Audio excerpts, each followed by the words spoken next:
I'm Steph Evans of Evotech, who are partnered with MSC Software. Here's another one of our MSC Apex quick bites, this time looking at the probe tool to help you interrogate both your model and the results. Okay, so we'll take a quick look at the probe tool in Apex, and we can use this at a pre-processor and a post-processor level.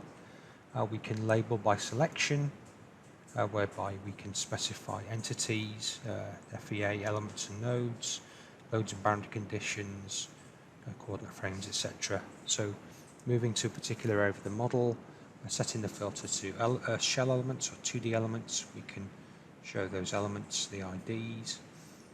We can change the filter to 1D elements, so pretty much any element type, or pretty much any entity type I should say in the model, we can use the cursor tool on, so just highlighting those nodes.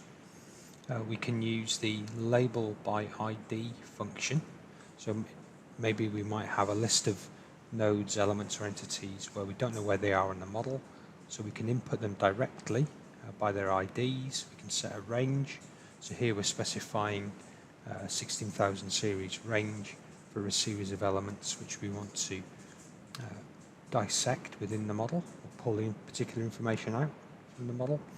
We can check on the zoom to elements box, and that will take us through to where those elements are within the model.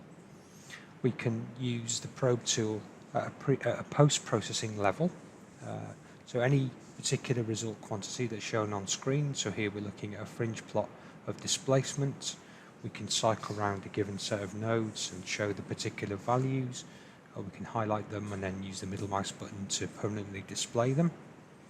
We can switch to any result output display type, again, so we're looking at markers here, again for displacement in this particular example. We're just going to change the visualization of the marker. This doesn't impact on the cursor, but just eases the display a little bit for us. If we go into wireframe mode, we can see these resultant displacement markers shown, and then we can cycle through again the vector output for displacements, multi-select discrete markers to show their particular values, and then we can use the data grid output where we can highlight, or rather generate a table of those discrete values. We've got the ability to filter those values, so here we can show only those vectors which are greater than 100 units. We can see those node IDs highlighted. Take the filter off.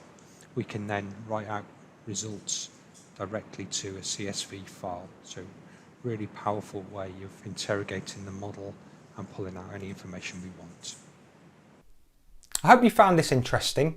If you'd like to develop your Apex usage, head over to our site where you'll find many online learning opportunities.